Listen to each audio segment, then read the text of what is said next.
What's up? Welcome back to News Dump, our Saturday morning show where we take all the old garbage from the garbage bin on the sidewalk and we ship it down to Guatemala and build houses out of it. Oh, great. Well, moving on. Hollywood loves shitting out biopics. And ever since Apple founder Steve Jobs' death back in 2011, Hollywood has been falling over itself trying to shit out a biopic before the dirt around his grave settles. In 2013, we got Jobs, very good, clever title, starring Ashton Kutcher, which was a critical and commercial bomb, only earning $6.7 million in its opening weekend and holding a 27% rotten rating on Rotten Tomatoes. Jeez. In the meantime, Aaron Sorkin, who wrote The Social Network and Moneyball and created The West Wing and The Newsroom, has actually been trying to take the proper time and consideration necessary to write a Steve Jobs biopic. And now the movie, directed by 127 Hours director Danny Boyle, has found its Steve Jobs. It's Ashton Kutcher again! No! Oh my god! Just kidding, it's actually Christian Bale. Whoa! Yep, in an interview with Bloomberg, Aaron Sorkin confirmed what had been rumored for the last week or so, that the Dark Knight himself would be putting on his best turtleneck and mom jeans ensemble to play the much-loved, often-hated Steve Jobs. Yeah. And he didn't even have to audition. You definitely know Christian Bale from his Batman movies, but it's important to remember that he is one of the most seriously talented actors working today, who often goes to crazy physical extremes to play characters. Yeah, losing weight, putting on weight. There was a story recently that someone was telling where he lost so much weight for the machinist that his butt cheeks fell out of his butt, and he was like, they were like, your butt cheeks fell out of your butt, and he goes, was like, what are you doing? Cool. It's great, Perfect. I did it. So the movie will consist of just 3 long scenes, each following Jobs backstage right before a major product launch. Sorkin says Jobs is an extremely difficult role. He has more words to say in this movie than most people have in 3 movies combined. There isn't a scene or frame that he's not in. But he also added, talking about Bale, it's an extremely difficult part and he's gonna kill it. Good. That's great. I'm excited for it, yeah. Speaking of technological innovation, remember back earlier this year when Funny or Die created a fake ad campaign that claimed to have a real, functional hoverboard? They had a bunch of famous actors, musicians, sports stars, everyone was in the video. Hell, even Doc Brown himself showed up to pitch this new device. And then remember when the ads were complete bullshit because you could see the shadows of the harnesses clearly in the videos? The whole thing was confusing. Why did they make such a high budget video for seemingly no reason at all? And why was Funny or Die behind it if it wasn't funny? I certainly didn't find it funny.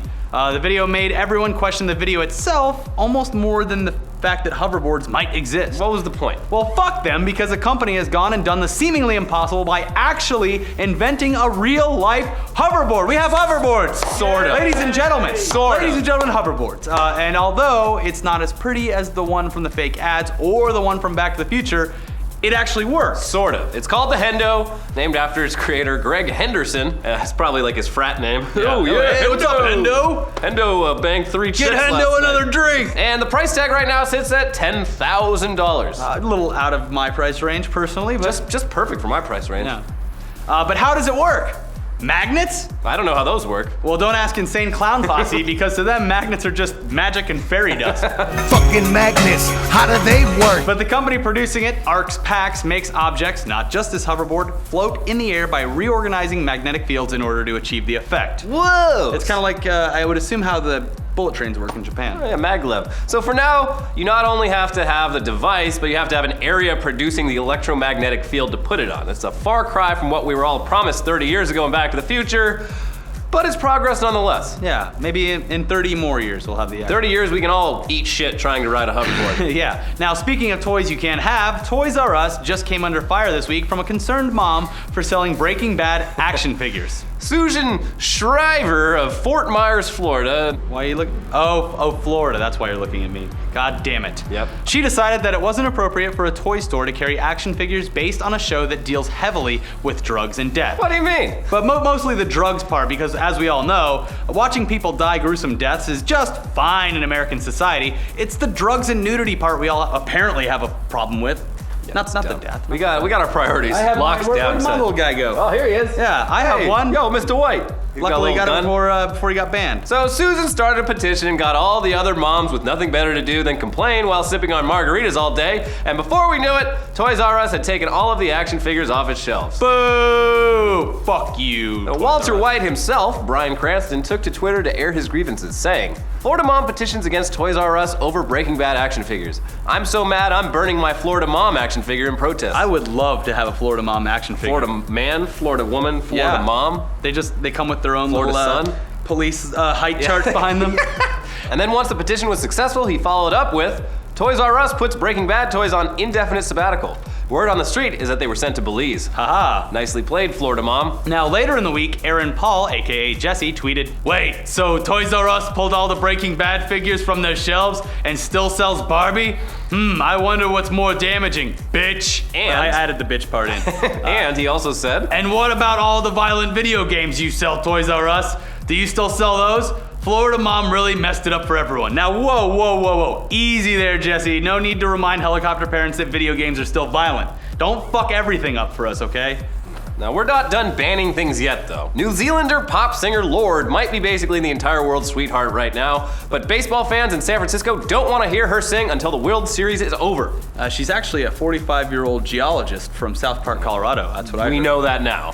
For those of you who aren't American and don't follow our hit the ball with the stick game, right now the San Francisco Giants and the Kansas City Royals are battling it out to see who can hit balls with sticks the best. What's the name of that Lorde song we've heard 1,000 times this week alone? Tennis court.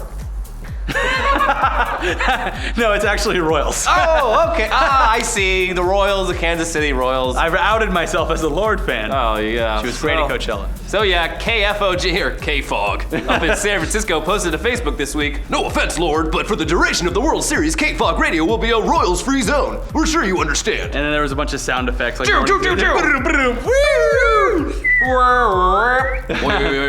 KOIT 96.5 soon followed suit, tweeting, Thanks for your comments. Hashtag Lorde, hashtag Royals will be removed from the 96.5 KOIT playlist until the end of the World Series. Go Giants. Why are they still playing that song anyway?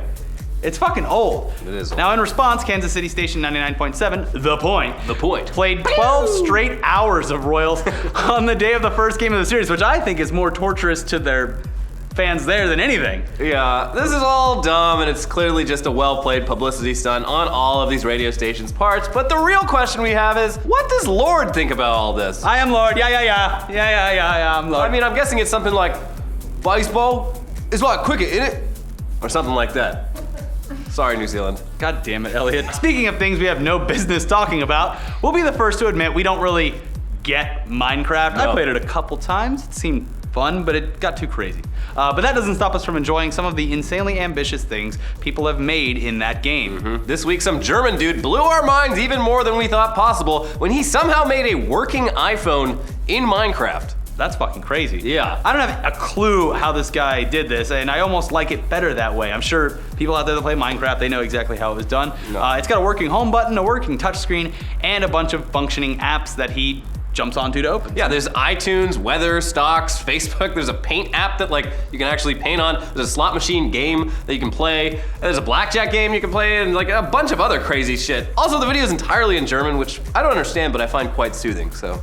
Yeah, Check all it you out. AMSR fans out Yeah. there. But maybe you don't want to listen to the soothing sounds of the German language. Maybe you're in the mood for cringing uncomfortably. Then you should head over to Funny or Die to watch Zach Galifianakis' latest episode of his Emmy Award-winning web series, Between Two Ferns, in which he interviews Bradley Pitts from 12 Years a Salve to talk about his new movie, Furry.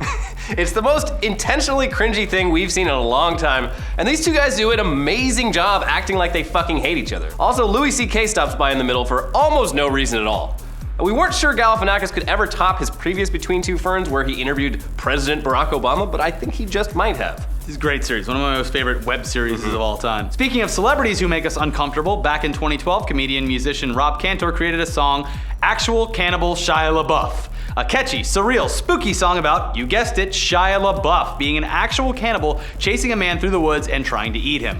Soon after, YouTube users like Kyler Ramos and NameFriend, among many others, created animated music videos for it, and a meme was born. The rest is history. In a strange case of life imitating art, Shia LaBeouf's public antics became more and more bizarre after the release of the song and video.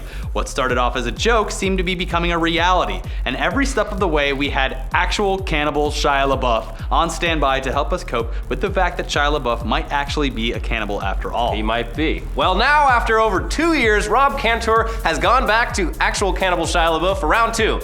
And unlike most internet creators trying to rehash their past successes, this is fucking glorious. It steps it up. Our jaws were dropped and we were glued to the screen. It's the best thing I've seen all week. It's a live stage performance of the song that starts off cool enough. There's Rob Cantor narrating into the microphone, and he's got a band with him. Oh wait, now there's a live string section. Oh look, now there's a men's choir and some dancers. Oh fuck, now there's a children's choir too? And some more dancers. Jesus Christ, There's a harp. Oh my god, another men's choir? A bunch of dancers with giant Shia LaBeouf heads? Aerial silk dancer. What? There's like 50 fucking people on stage now. Glitter! And the best moment of the whole thing comes at the very end. We're not even gonna spoil it for you, so just go and watch it. It will improve your life and make you a better person. Yeah, it is by far the best video of the week. Between two Ferns and this, neck and neck, I might give it to the Shia LaBeouf live performance. Yeah, it's just so much work went into it. I love when people put like a lot of earnest, serious work into something that is just silly and absurd. stupid. Yeah. Also, guys, don't forget to check out our other videos from this week. We've got, everyone's probably seen this by now, we've got Creepy Text Theater with the lovely Sasha Grey that went up on Monday. Then we launched a brand new series called Tech Tuesdays, so we're gonna try to do that every week now, do a little technology report. This week we give you the rundown on how the hell Apple Pay works and why it's good for everyone, even those of us who aren't fans of Apple. And our other new baby show, Weekly Weird News. You can check out all of that stuff by clicking over there. What was Weekly Weird News this week? Oh yeah, boobs causing car accidents in Russia. And many more. Spiders under the skin. Jerking off and penalty boxes. Lawrence had a bad problem with a person climbing down his chimney. It's great. But have a good weekend, guys. We'll see you next week. And remember, actual cannibal Shia LaBeouf. And check out our subreddit.